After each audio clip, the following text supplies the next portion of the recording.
اوزبیکستان هغه هیواد دی چې په تیرو 5 کلو کې تر بل هر وخت له افغانستان سره ښې اړیکې درلودې.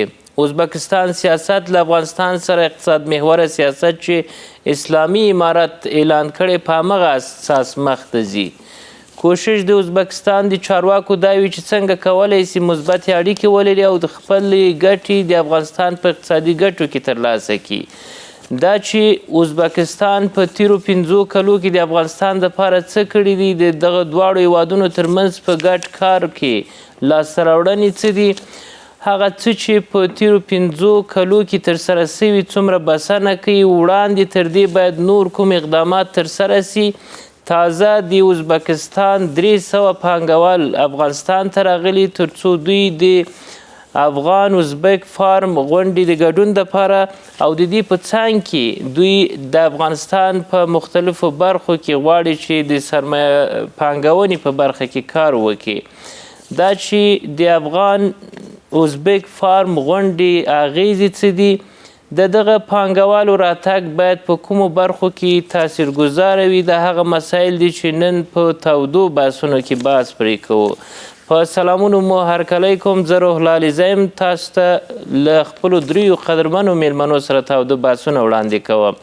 را سره په پروګرام کې لیکوال او شنونکی ښاغلی نجیب الله جامع، بل میلمه را سره اقتصادي او سیاسي شنونکی ښاغلی غلام سخي افضلي او را سره پخوانی وزیر ښاغلی ډاکټر سید احمد شاه سادات. د تاسو 3 سرو میلمنو ته ښه راغلاست وایم. خیر راست پروګرام ته. افضلي صاحب، تاسو د اوزبیکستان د دغه راغلي پانګوالو په اړه څه وایاست چې افغانستان ته راغلي؟ لوی خدای په نامه علیزی صاحب، لومړی تاسو ته خپل سلامونه او نیکې هیلې او ستاسو درنو میلمنو هر یو جامع صاحب ته او سادات صاحب ته، ستاسو تخنیکي همکارانو او د شمشاد نړیوال تلویزیون ټولو لیدونکو او اوریدونکو ته خپل سلامونه او نیکې هیلې وړاندې کوم. وعلیکم السلام. اوزبیکستان هیواد دغه راتلونکي چې 300 کسیزه اقتصادي او پانګوال ډله چې افغانستان ته راغلې ده د په یو نیک فعال معنی نیسو او دا یو ډېر مثبت او مهم کار دی چې اوزبیکستان په الحمدلله د افغانستان سره غواړي چې خپل ټولې اړیکې که هغه سیاسي اړیکې دي او که اقتصادي او که ترانزیتي اړیکې دي، کوشش کوي ورځ تر بلې خپلې اړیکې د افغانستان سره پیاوړې کړي او په دې برخه کې په دې 15 کلونو کې ډېر کار کړی دی. د افغانستان او د اوزبیکستان په منځ کې ډېر قراردادونه امضا شوي دي او ډېرو برخو کې پانګونه شوې ده چې د هغه ډلې کولی شو افغان ترانس پروژه چې غواړي د افغانستان د ریل پټلۍ د لارې نه اوزبیکستان سره او اخوا د پاکستان سره او د هند سره وصل کې همدا ډول د برېښنا په برخه کې د افغانستان سره ډېرې مثبتې اړیکې جوړې کړي دي او افغانستان ته برېښنا ورکړې ده. په دې برخه کې پانګونه شوې ده. د دوا او درملو په برخه کې په دې وروستیو کې ډېر کار شوی دی او اوس په ټولو برخو کې که هغه ترانزیت دی، که اقتصاد دی، که کرنه ده، که نورې برخې دي، که معادن دي، اوزبیکستان هیواد ډېر زیات علاقه لري چې په افغانستان کې پانګونه وکړي او د افغانستان سره اړیکې ولري په ټولو برخو کې او دغه اړیکې موږ شاهدان چې ورځ تر بلې په پیاوړو کېدو کې دي او ورځ تر بلې په چټکۍ سره افضلي صاحب، د اوزبیکستان چارواکو په وار سفرونه کړي دي، اوس هم راغلي دي پانګوالو په څنګ کې او دلته لیدنې هم درلودې د افغانستان له چارواکو سره. د دوی دغه تګ و راتګ او پرمختګونه څومره کولی سي د افغانستان په څنګ کې د سیمې په حالاتو باندې اغیز ولري؟ اوزبیکستان د منځنۍ اسیا یو د مهمو هیوادونو دی. اوزبیکستان د منځنۍ اسیا په زړه کې موقعیت لري او د افغانستان د لارې نه کوشش کوي چې د ګرمو اوبو او پاکستان او د هند بندرونو ته لاره پیدا کړي. همدا ډول اوزبیکستان د قزاقستان له لارې نه د روسیې سره او د اروپا سره ترانزیتي اړیکې لري او د ریل پټلۍ له لارې نه وصل دی. نو په دې کابل نه اوزبکستان یو مهم هیواد دی او اوزبکستان د افغانستان سره وصل وي او د اړیکې سیاسي او اقتصادي اړیکې جوړې وي، نو افغانستان ډېر په چټکۍ سره کولی شي چې په صنعت کې، په اقتصادي برخه کې، ترانزیت برخه کې پرمختګ وکړي او د اوزبکستان د تجربو نه او د اوزبکستان د موقعیت او ترانزیتي موقعیت نه ښه ګټه واخلي او د افغانستان اقتصاد نور هم وغوړېږي. مننه کوم افضلي صاحب له تاسو نه. ډاکټر صاحب ساده تاسو د اوزبکستان د راغلي پلاوي په اړه څه وایاست چې دغه پلاوي راتګ د افغانستان دپاره څومره ګټوره ده؟ محترم علیزی صاحب، لومړی تاسو ته، ستاسو تخنیکي همکارانو ته، محترم افضلي صاحب ته، جامع صاحب ته او ټولو لیدونکو ته سلامونه وړاندې کوم. وعلیکم السلام. د ازبکستان هیواد څخه چې دا 140 کسه پرون راغلي او ټول ټال 300 کسان سرمایه گذار او هغه سرو روح والا کسان د ازبکستان هیواد افغانستان ته راغلي، دا واقعا افغانستان لپاره، د افغانانو لپاره یو د خیر او د خوشحالۍ خبر دی. ځکه دغه خلک دوی راځي په افغانستان کې سرمایه ګذاري کوي، د افغانستان ته د نوم د افغانستان په نړیواله سټیج کې بهتر کیږي او نور نړیوال پانګوال هڅول کیږي چې افغانستان ته راشي او دلته پانګونه وکړي. افغانستان د مرکزي اسیا لپاره او نړیوال لپاره یو لوی مارکیټ دی. په افغانستان کې تر اوسه پورې زیات کار نه دی شوی او دلته ډېرو ځایونو کې انویسټمنټ کېدلی شي. مثلا دغه د ازبکستان چې د مرکزي اسیا یو لویه دروازه جوړولی شي او افغانستان د مرکزي او د جنوبي اسیا یو څلور لارې جوړېدی شي. په دغه برخه کې دغه 300 کسیزه تجاران چې راغلي، دوی کولی شي چې په افغانستان کې د منرالونو د استخراج او د پروسس هغه خام مواد چې په پاخه موادو بدلیږي، هغه فابریکې په افغانستان کې جوړې کړي. ځکه په افغانستان کې موږ ډېر زیات نادره منرالونه لرو، سره زرو کانونه لرو، نور قیمتي کانونه لرو. دغه ټول پروسس په افغانستان کې او بیا پاخه مواد نړیوال مارکیټ ته وړاندې کول، دغه د ازبکستان دغه تجاران کولی شي په افغانستان کې دې کې پانګونه وکړي. ډاکټر صاحب، افغانستان زراعت برخه کې پانګونه وکړي. افغانستان ته 300 پانګوال راغلي د ازبکستان. ازبکستان جدي اړتیا له افغانستان څخه څه لري یا کومې اړتیاوې پوره کولی شي په عموم کې د ازبکستان؟ افغانستان جدي اړتیا د افغانستان څخه دا لري چې دوی د افغانستان باید د افرادو او د دوی د سرمایې هغه تضمین او امنیت ورته ورکړي. د افرادو او د دوی د سرمایې تضمین یو برخه ده، بل دا دی چې ریګولیشن هغه کم قوانین چې دي، قوانین هغه پروسه ورته اسانه کړي. بل دا دی چې نړیوال بانکي سیستم باید افغانستان ورته لاسرسی ولري او په دغه برخو کې دوی سهولتونه په مقابل غواړي او دوی کولی شي پانګونه وکړي. زما د سوال هدف دا و چې نن په کومو برخو کې ازبکستان افغانستان ته اړتیا لري؟ موږ څه لرو چې دوی ته په عموم کې ورکولی شو؟ ځینې مسایلو ته تاسو اشاره وکړله. په عموم کې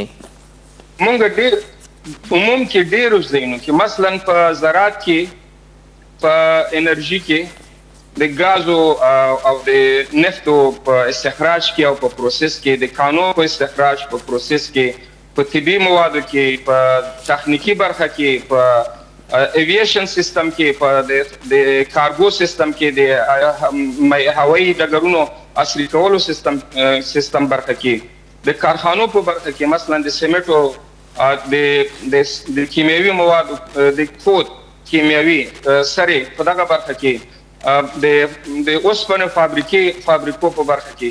یعنی ازبکستان د افغانستان په ډیره برخه کې د هغوی تجاران مهم رول ادا کولی شي. مننه کوم، بیرته راځو تاسو او بل دا د ترانسپورت سیستم. مننه سادات صاحب. جامع صاحب، تاسو د ازبکستان او د افغانستان د اړیکو په اړه څه وایاست؟ اوزبکستان له افغانستان سره د تاریخ په اوږدو کې یا په عموم کې دغه 15 کاله څنګه هېواد پاتې شوی؟ مننه لیزا صاحب، سلام تاسو ته د بحث ډېرو درنو ګډونوالو او تلویزیون لیدونکو ته. لومړی بحث دا ده چې اوزبکستان په ټوله کې منځنۍ اسیا په ټوله کې اوزبکستان په ځانګړي ډول د افغانستان د بهرني سیاست په لیدلوري کې ځانګړی ځای لري. اوزبکستان د منځنۍ اسیا اقتصادي، سیاسي او نظامي برځواک ده. منځنۍ اسیا راټوله او جوړه پر اوزبکستان باندې ده. اوزبکستان د افغانستان اړوند په اړیکو کې نهایت دوستانه کردار لري او دا کردار نه یوازې پر متقابلو ګټو ولاړ ده، بلکې د منځنۍ اسیا په ځانګړي ډول د اوزبکستان د ثبات او ستراتیژیک بندون څخه چې د روسي خزر سمندرګي او ایران چین ترمنځ را محدود ده د وتلو لپاره ورته مهم ده. موږ له اوزبکستان او منځنۍ اسیا سره د ترانزیت پر برخه کې په افغانستان کې د دوی د انرژۍ د لیک په برخه کې افغانستان دهلیز ده، کوریډور ده او شریان ده. په عین حال کې دوی د افغانستان په ستراتیژیکو پروژو کې لکه په افغانستان کې د اوبو په مدیریت کې، د افغانستان پر قانونو کې دوی پانګونه په برخه کې ورته پراخ فرصت لري. افغانستان داسې کمساري او بیساري قانون لري چې هغه د نړۍ پر ستراتیژیکو معادلاتو کې د بحث وړ دي. همدا اوس تاسو د چین او امریکا ترمنځ یوه جګړه چې اقتصادي ده او د اقتصادي جګړه کې لویه برخه د AI یا مصنوعي ځیرکتیا پر راتلونکي ولاړه ده. افغانستان د دغه ظرفیت په لوړونه کې خپل کردار لري. په عین حال کې مهم باشه منځنۍ اسیا د تاریخ پر اوږدو کې په بندون کې پاتوله او منځنۍ اسیا محکومه کړې وه. هغه د منځنۍ هغه د افغانستان داسې جغرافیایي موقعیت او ځایګی دی چې دغه پر بنسټ باندې مرکزي اسیا ته د ثبات او اقتصادي غوړېدا کلي واقع شي. ځکه که تاسو د وروستیو کې د کابل او منځنۍ اسیا د ستراتیژیکو مطالعاتو یا د خونو کتنه او بحث درلوي چې کابل د دې نوښتګرو هلته لوی بحث دا و چې افغانستان د مرکزي اسیا د اقتصادي ثبات او اقتصادي نظم د غوړېدا کلي او د رنسانس دریځ ده. کوم څه اوزبکستان دې ته وعده راکړه چې باید په دغه لویه کچه باندې دوی په افغانستان کې سفرونه ولري او بیا د دوی پانګوال راسي په افغانستان کې پانګونه وکړي؟ لومړی بحث چې اوزبکستان او منځنۍ اسیا تل لیواله وغه د افغانستان جغرافیایي موجودیت او د دوی له دغه لارو څخه اقتصادي ساه اخیستل اورام ده. دویم بحث د افغانستان سیاسي ثبات او امنیتي ټیکاو ده چې د افغانستان په 4 کلو باندې وکړي. دریم بحث دا ده چې اوزبکستان په هغه برخه کې چې غواړي پانګونه وکوي، کابل او افغانستان ورته تر ټولو له جغرافیوي ترانزیتي اقتصادي اړخه ورته نږدې سیمه ده.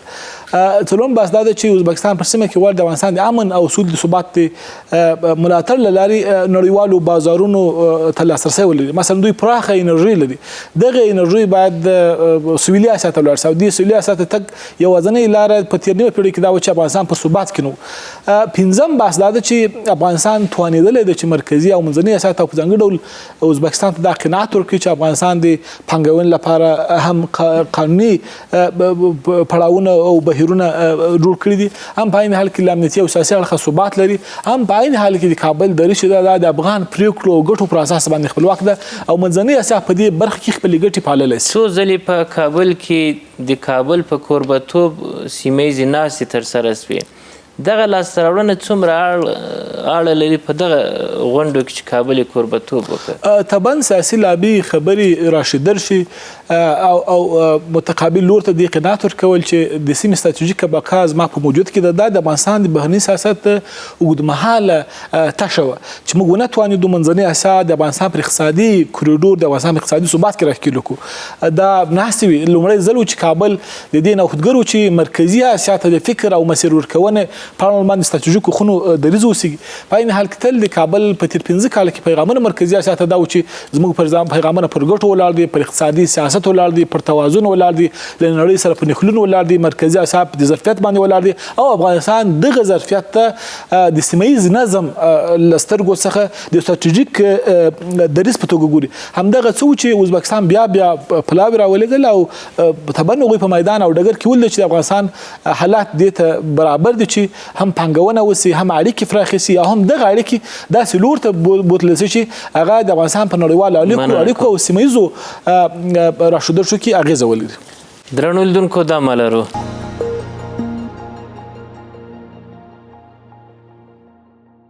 بیا هم په خیر رالاست.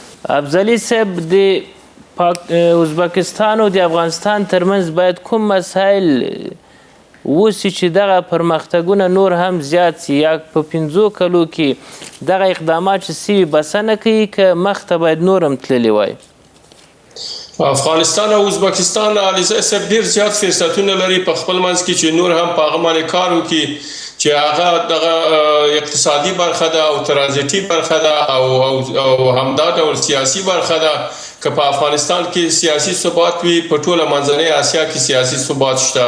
که په افغانستان کې امنیت وي، ټول منځنۍ اسیا امنیت به خوندي وي. همدا ډول د افغانستان اقتصاد او ترانزیت د منځنۍ اسیا په اقتصاد او ترانزیت باندې ډیر لوی تاثیر لري. منځنۍ اسیا کولی شي یوازې د افغانستان د لارې نه د پاکستان او د هند سره د ګرمو اوبو ته او د هغوی بندرونو ته لاره پیدا کړي. همدا ډول افغانستان ډیر یو لوی ظرفیت لري د اقتصادي پرمختیا لپاره. په افغانستان کې تر اوسه پورې ټول طبیعي منابع په نااستخراج شوي حالت کې قرار لري او هیڅ لاس نه دی ورور شوی. نو د دې نه کولی شي چې منځنۍ اسیا هیوادونه په خاصه توګه ازبکستان ډیره ښه ګټه پورته کړي چې دا هم د افغانستان په ګټه ده، هم د ازبکستان په ګټه ده. افضلي صاحب، د افغانستان اړتیاوې یادې سوې چې ازبکستان کومو برخو کې اړتیا لري. اوس که راس ازبکستان ته، ازبکستان په افغانستان کې څه کولی شي چې هغه ته موږ اړتیا لرو په ازبکستان کې؟ منګه په لومړی خو ازبکستان یو د سترو هیوادونو د سرو زرو د سترو هیوادونو استخراج کوونکو د جملې نه دی. ازبکستان کولی شي چې په افغانستان کې د سرو زرو په استخراج کې موږ سره ډېر لویه مرسته وکړي. همدا ډول په مسو برخه کې ازبکستان ډېره تجربه لري او ډېر مس لري چې هغه د ګټه استخراجي کولی شي د افغانستان په مسو کې دلته هم د دوی د تجربو نه ګټه واخلو او د متخصصینو نه او هم په استخراج کې دلته د موږ سره ونډه واخلي او مرسته وکړي. همدا ډول د کرنې په برخه کې دوی ډېر پرمختګ لري. په هغه برخه کې کولی شي د اوبو، انرژي او په هغه لګولو کې د هغو نه موږ سره مرسته کولی شي. او ګاز، ډیر زیات ګاز لري، طبیعي ګاز ازبکستان چې د هغو نه افغانستان کولی شي چې قرارداد وکړي او همدا ډول چې د ترکمنستان ګاز افغانستان ته راځي کولی شي افغانستان د ازبکستان هم ګاز راوارد شي په ارزانه بیه او دلته د کورونو په ګرمولو کې همدا ډول په د ډیرو برخو کې هغه نه استفاده وشي، د هغه نه دلته برق تولید شي. نو او بل د ازبکستان ستراتیژیک موقعیت دی چې د ازبکستان سره افضلي صاحب، افغانستان او ازبکستان کوم مشترکات سره لري چې دغه هر څه اسانه کولی سي د دواړو هیوادونو ترمنځ؟ ګورئ، د یوازینی شی چې په نړیوالو اړیکو کې مهم دی هغه اقتصادي برخه دي. اقتصاد دی چې کولی شي چې د دواړو هیوادونو ګټې سره غوټه کړي. د سیمې هیوادونو اړیکې دغه اقتصاد سره او ګټې سره غوټه کړي. نو یو خو د افغانستان د ازبکستان استراتیژیک موقعیت دی چې کولی شو موږ او تاسو د هغه ازبکستان د لارې نه د اروپا سره وصل شو او همدا ډول ازبکستان د افغانستان د لارې نه د جنوبي اسیا سره وصل شي او د ازبکستان هغه کوم برخو کې چې دوی تجربې لري کولی شو ګټه واخلو. سادات صاحب، په فرهنګي برخه کې کوم مشترکات موجود دي د ازبکستان او د افغانستان ترمنځ چې کولی شي د تفاهم ژبه په اسانه رامنځته کړي تر دې نور هم زیات؟ افغانستان او ازبکستان نه تنها چې فرهنګي بلکې اسلامي مذهبي مشترکات هم سره لرو. دواړه هیوادونه موږ ګورو چې په افغانستان کې ازبک قومونه اوسېږي، ترکمن، ازبک، دغه ټول د دوی سلسله د ازبکستان سره مثلا د ژبې او د کلتور او بیا مذهبي دغه کوم مشترکات چې لرو دا کولی شي چې د افغانستان د افغانانو د ازبکانو ترمنځ د تجارت هغه زمینه نور هم اسانه کړي، پروسې اسانه کړي او موږ د ټولو شمالي ګاونډي هیوادونو سره موږ مشترکات لرو. مرکزي اسیا د افغانستان لپاره یو ډیر مهم مارکیټ دی. سادات صاحب راسو مهم مارکیټ دی. که راسو د ازبکستان تجاربو ته دوی چې تر دغه حده پورې ځان رسولی د څنګه کیدلی سي چې دوی دغه فکر و تجارب را انتقال سي افغانستان ته، څه کولی سي په دې برخه کې د افغانستان دپاره؟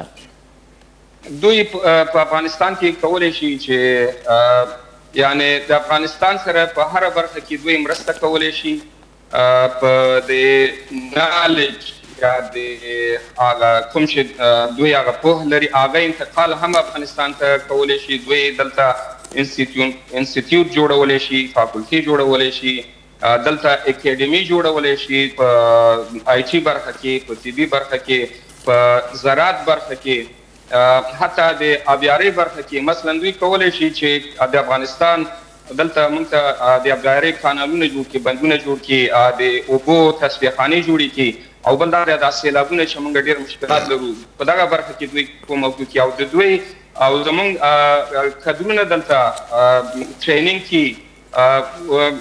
بل دا دی چې هغه ماشینري آلات افغانانو ته ورکړي، ټریننګ یې کړي. یعنې دوی موږ ته ډېر څه کولی شي. او موږ هم د مرکزي اسیا هیوادونو ته مارکیټ لرو. موږ باید هم دغه ټول هیوادونه تشویق کړو چې افغانستان ته راشي، دلته پانګونه وکړي او هغه زمینه ورته برابره کړو. د دوی هغه د پانګونې او د دوی هغه کارمندان چې دي د دوی امنیت خوندي کړو، دې ته خاصه توجه وکړو او هغه پروسه ورته اسانه کړو، ریګولیشن ورته قوانین ورته اسانه کړو. د دغه 300 پانګوالو پر اتاک سره چې دوی دلته پانګونه کوي، څومره کاري زمینه پیدا کیږي چې بیا به افغانان دې ته نه یاړ چې نور هیوادونو ته ولاړ سي؟ دا ډیره زیاته کاري ظرفیت پیدا کولی شي. دلته افغانان، هغه افغانان چې مثلا بیکاره دي او هغه افغانان چې حتی په کار باندې بوخت دي، هغوی هم ظرفیت لوړیږي. بله دا ده چې دوی کولی شي په افغانستان کې هغه نوي انسټیټیوټونه جوړ کړي چې هغه فقط د یو کار دپاره مشخص وي. او بله دا چې دوی په طبي برخه کې هم په افغانستان کې مرسته کولی شي. موږ افغانستان کې مثلا ځینې طبي لابراتوارونه نه لرو، او بل دا د طبي توکي موږ دلته نشو، دوی کولی شي چې موږ ته یې راکړي او دلته حتی موږ یې تولید کړو. نو د اوزبکستان به مهمه موضوع د 300 کسانو دا ده چې راغلي، دا نور نړیوال تشویق کړي چې افغانستان ته راشي او دلته سرمایه ګذاري وکړي. او په لویه او په ټوله کې مهمه دا ده چې دا د رسمیت پیژندنې دپاره یو لاره پرانیزي چې نور نړیوال هم په افغانستان باندې اعتماد وکړي او رسمیت پیژندنه د ازبکستان دخوا او نورو هیوادونو دخوا هم ترسره شي. جامع صاحب، ازبکستان د افغانستان په برخه کې که د سیمې دپاره کار کوي، کوم مسایل یا کوم فرصت رامنځته کولی سي افغانستان ته؟ موږ مخکې هم په دې باندې بحث وکړو چې افغانستان او مرکزي اسیا منځنی اسیا په ټوله کې او په ځانګړي ډول ازبکستان له افغانانو سره د اقتصادي نښلون، ترانزیت، سوداګرۍ، انرژۍ، کرنې په افغانستان کې په لویو ستراتیژیکو پروژو د پانګونې چې د افغانستان قانونه او په عین حال کې د اوبو بحث ده او په اقتصادي کوریډورونو کې خپل کردار لوبولی سي. او دا چې اوس د دوی کوم پلاوی هم کابل ته راغلی ده، د پلاوی لوی هغه څرنګوالی هم اقتصادي ده چې ځکه سوداګر راغلي دي، پانګوال راغلي دي، هغوی به د افغانستان له سوداګرو سره او د افغانستان د اقتصادي فکر له خونو سره پر دې خبرې کوي چې دوی په کوم برخه کې پانګونه کوي، افغانستان کوم فرصتونه لري له اقتصادي اړخه، له قانوني اړخه. مثلا دا چې افغانستان بهرنیو پانګوالو او کورنیو پانګوالو ته د افغانستان حکومت د اقتصادي فرصتونو متوازن په توګه پر کلونو باندې ځمکې ورکوي، مالیات یې نه اخلي. هدف دا ده چې موږ بهرنۍ پانګه د افغانستان د اقتصادي مټ د ځواکمنتیا لپاره راټول کړو. نو بنان په دې ټولو به خبرې کېږي. په عین حال کې موږ مخکې په دې خبره وکړه او په دې ټینګار پکار ده چې منځنۍ اسیا د افغانستان د اقتصادي راشودل شو او په لوی کې د سیمه ییز فشار چې پاکستان غواړي د افغانستان پر ځمکني بشپړتیا، سیاسي او خپلواکۍ او اوسني ثبات باندې واچوي. منځنۍ اسیا یو له هغه درزونو څخه ده چې دا فشار راکمولی شي او د دوی د ناروا لوبو پر وړاندې د افغانانو خپلواکۍ ازبکستان په سیمه کې له کوم صلاحیت یا اعتبار څخه برخمن ده، څومره د ازبکستان خبرې منل کیږي؟ که ګورئ ازبکستان ما مخکې ونه کړ چې د مرکزي اسیا سیاسي نظامي او اقتصادي برځواک ده. یو دویم بحث دا ده چې ازبکستان په ټولو هغه فورمونو کې ګډون لري کوم چې افغانستان پکې ګډون لرل یا د افغانستان ګډون پکې حتمي ده. موږ له ازبکستان سره په شانګهای کې برخه لرو. شانګهای د سیمې پراخ اقتصادي ظرفیت ده او نظامي لیدلوری هم د افغانستان د سیمه ییز امنیت او ښېرازۍ لپاره مهم ده. په عین حال کې ازبکستان او منځنۍ اسیا د انرژۍ کوریډور ده او دغه انرژۍ چې یو وخت په پاکستان او د ایران لارې په تابند سولې په کابل کې به مثلا یو لیټر تیل تر 100 افغانۍ هم پورته کېدل. په عین حال کې کله چې به د ایران یا یو بل لاره بنده سوه موږ به کابل کې پاپړو نرخونه به لوړېدل. زموږ اقتصادي لیدلوری د افغانستان تل پر دې و چې د افغانستان اقتصادي لارې باید متنوع سي او دغه تنوع موږ مثلا د پاکستان غوندې هېوادونو له فشار څخه خلاصولی سي. په عین حال کې موږ د سیمې د دغه ملت په توګه باندې له دوی سره پراخې فرهنګي اړیکې لرو، پراخ امنیتي بحثونه لرو. مثلا د ترهګرۍ بحث ده، افغانستان علیزی صاحب د نړیوالې ترهګرۍ په وړاندې د سیمې او د نړۍ د ثبات دریځ ده.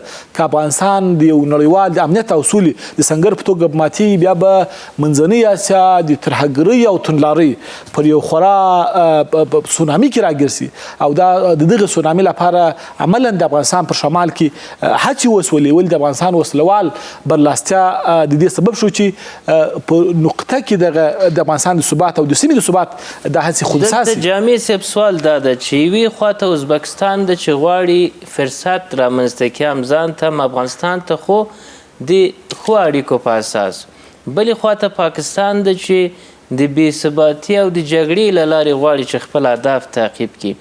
ولې پاکستان نسی کېدلی یا نسی کولی د ازبکستان په رقم ښه روابط له افغانستان سره ولري؟ واقعیتونه ډېر واضح او ښکاره دي.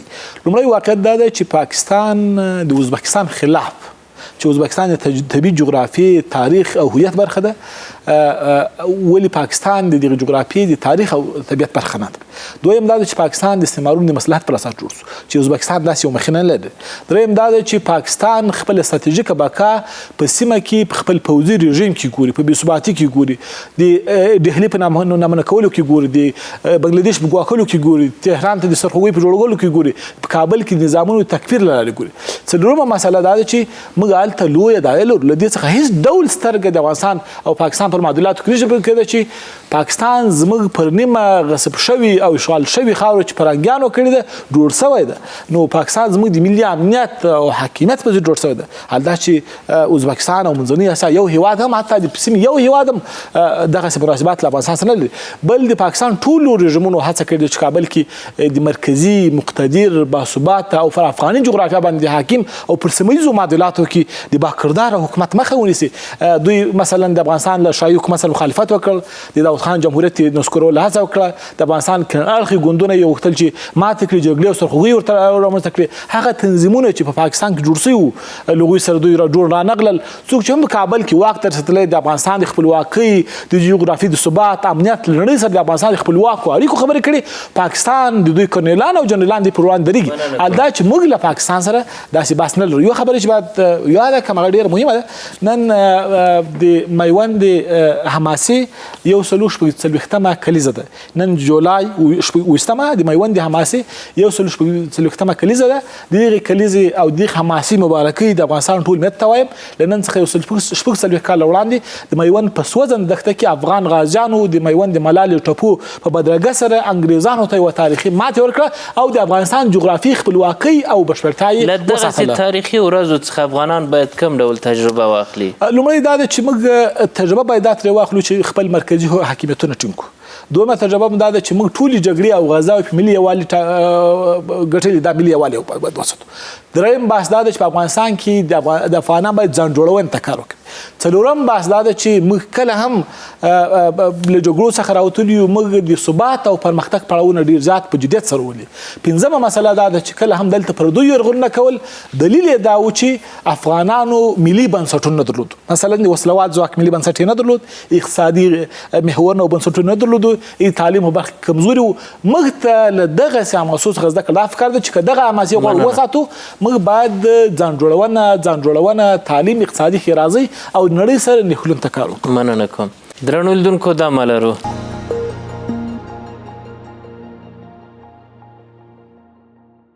بیا هم پخیر رالاست. افضلي صاحب ولې پاکستان نشي کولی د افغانستان د اوزبکستان په څیر له افغانستان سره د ښو روابطو په اساس خپله ګټه ترلاسه کړي؟ آیا دوی ظرفیت نه لري او که صلاحیت؟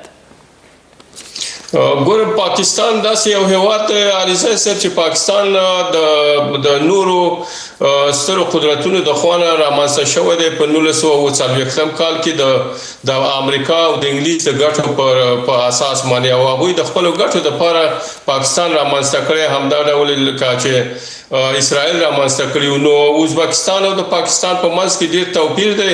پاکستان یو لاسپوڅی هیواد دی د غربي هیوادونو د ګټو په اساس باندې رامنځته شوی دی او تر اوسه پورې د ولیدیز د ګټو دپاره دوی په سیمه کې کار کوي او هغه پروژې چې امریکا او انګلیس او غربي هیوادونه دوی ته ورکوي هغه پلي کوي.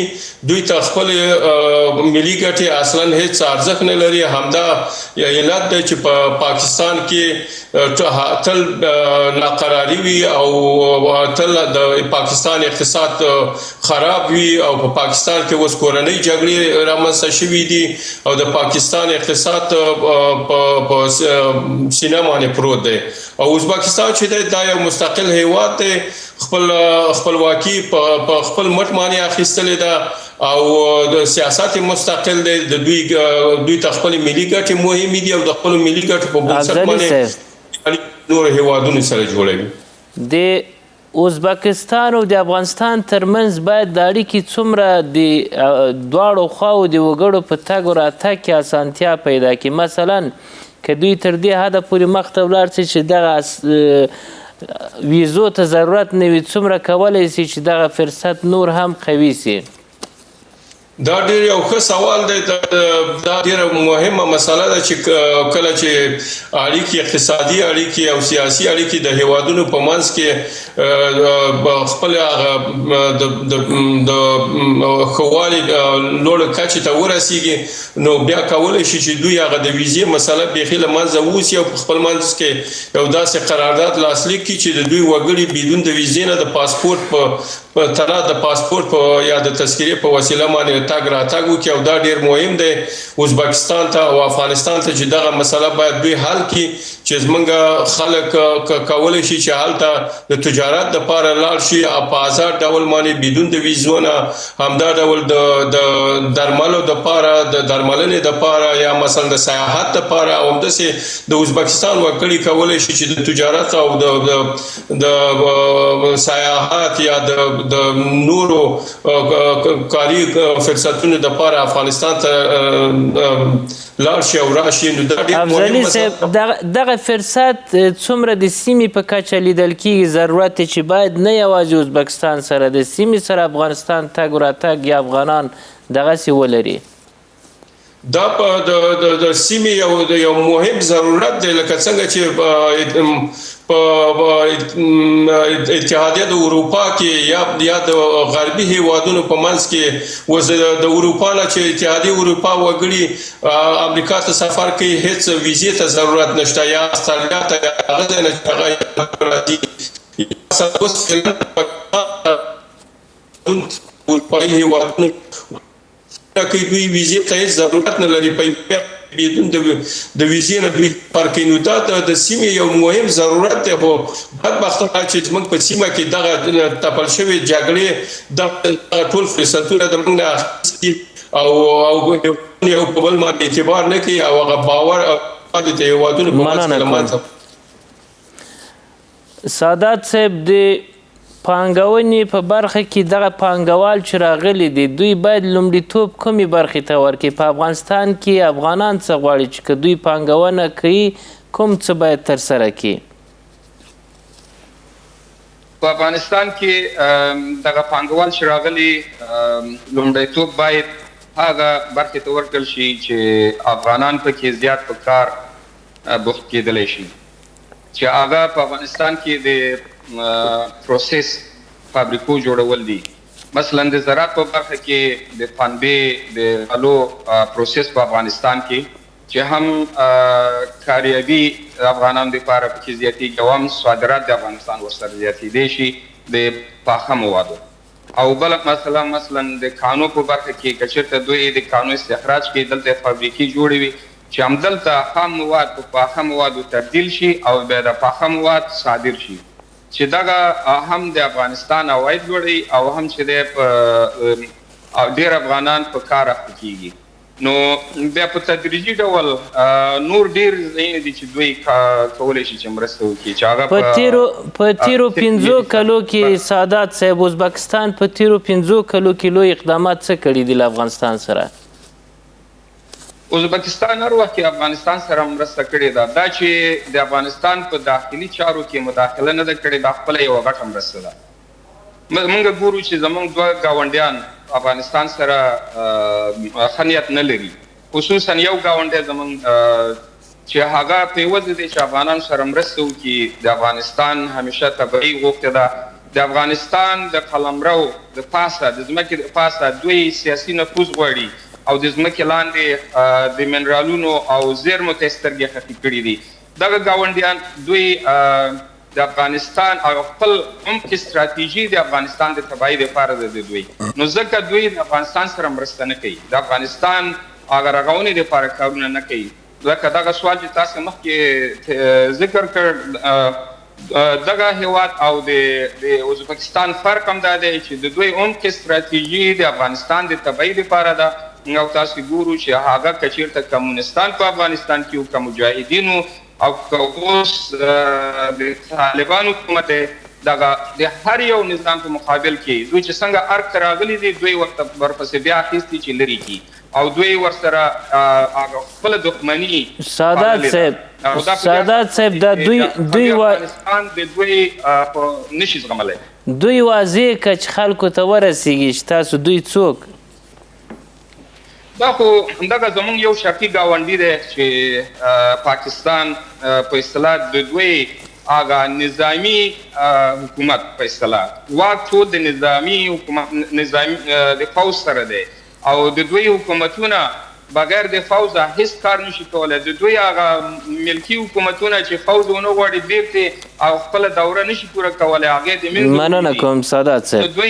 د دوی استراتیژي د افغانستان د تباهۍ لپاره ده، نو ځکه دوی او د ازبکستان او د مرکزي اسیا هیوادونو فرق هم دا دی چې هغوی د افغانستان په چارو کې مرکزي اسیا هیوادونه مداخله نه کوي او پاکستان د افغانستان په داخلي چارو کې خصوصا دوی سیاسي نفوذ غواړي په افغانستان کې. دوی غواړي په افغانستان کې یو داسې مننه سادات صاحب واک او کنټرول لاندې وي، نو په دې اساس دوی افغانستان سره مرسته نه کوي.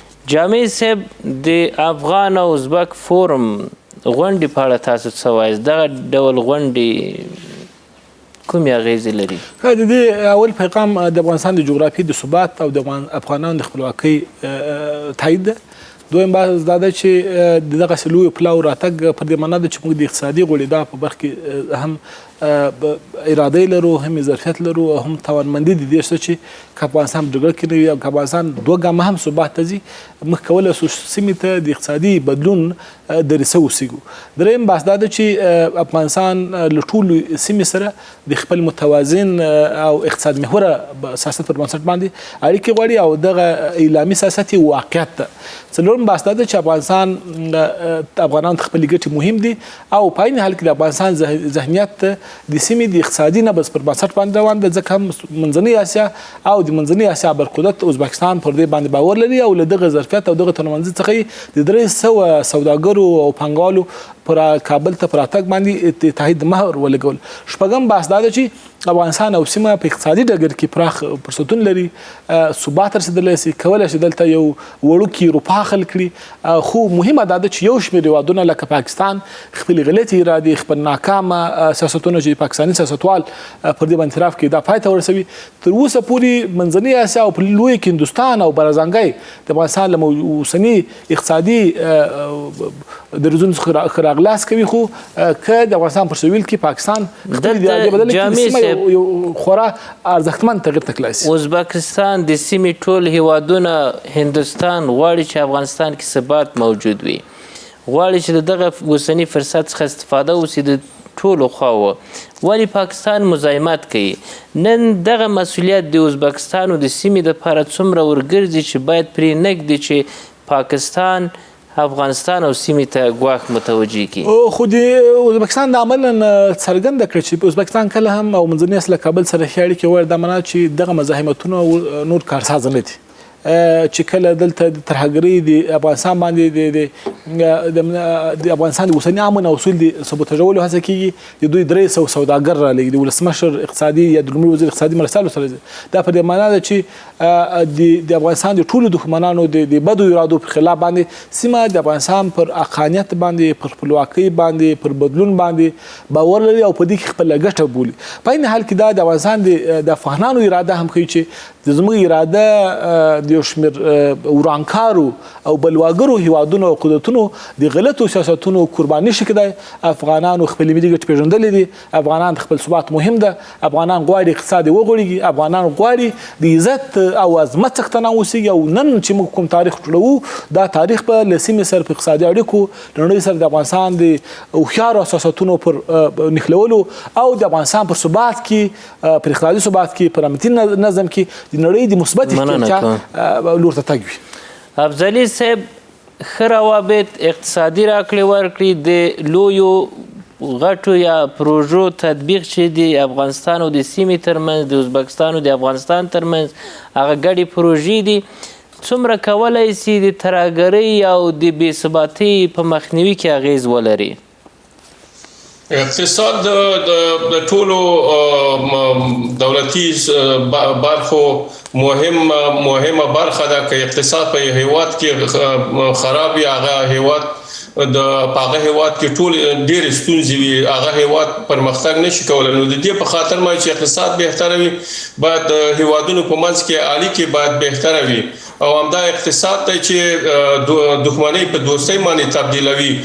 نو په افغانستان کې هم ډېر فرصتونه دي، لوی پروژې کولی شي چې دلته ازبکستان او نور منځني اسیا هیوادونه په افغانستان کې تطبیق کړي. افغانستان د طبیعي منابعو د اړخه ډېر یو غني او بډایه هیواد دی، دوی کولی شي چې دلته پانګونه وکړي او د افغانستان هغه په افغانستان کې هغه تولید شوي مواد خپل هیواد ته ډېر په اسانه ډول انتقال کړي. همدا ډول د ترانزیت د لارې نه دوی کولی شي منځني اسیا هیوادونه د جنوبي اسیا سره وصل شي د افغانستان د لارې، او افغانستان هم د روسیې او د اروپا سره ازبکستان په نړیواله کچه د افغانستان دپاره باید څه ترسره کړي چې هغه ستونزې چې عملا وجود لري دا حل سي؟ ازبکستان باید د شانګهای په سازمان کې کوشش وکړي چې د افغانستان غړیتوب، افغانستان خپل غړیتوب ترلاسه کړي. همدا ډول د یو لار یو کمربند پروژې کې باید کوشش وکړي چې افغانستان ته رغنده رول ورکول شي، چې افغانستان د منځنۍ اسیا او د سیمې د هیوادونو سره په دې برخه کې وصل شي، او دا کولی شي دا د ټولو هیوادونو په ګټه دی د افغانستان. سادات صاحب، باز پای ته رسو، راتلونکي اقدامات باید څه وي د افغانستان او د ازبکستان ترمنځ؟ راتلونکي اقدامات باید د ورورګلوۍ او د ښو اړیکو رغونو په برخه کې باید وي. دواړه هیوادونه د باید د تجارت هغه سهولتونه برابر کړي، هغه کوم پروسس چې مغلق دی هغه باید ورته اسانه کړل شي، او په عین وخت کې ازبکستان باید د افغانستان د رسمیت پیژندنې په برخه کې هم خپل اقدام وکړي، هم مرکزي اسیا هیوادونه وهڅوي، او هم چې دی په نړیوالو فورمونو کې د افغانستان هغه اصلي صحرا چې بعضو خلکو ورته غلط ښودلې ده، دوی باید هغه مثبت څېره د افغانستان نړیوالو ته وښیي. مننه کوم سادات صاحب، افضلي صاحب، جامع صاحب او درنو لیدونکو، تاوده بحثونه پر همدې ځای پای ته رسیږي. د خدای په امان. له لیدلو مو مننه.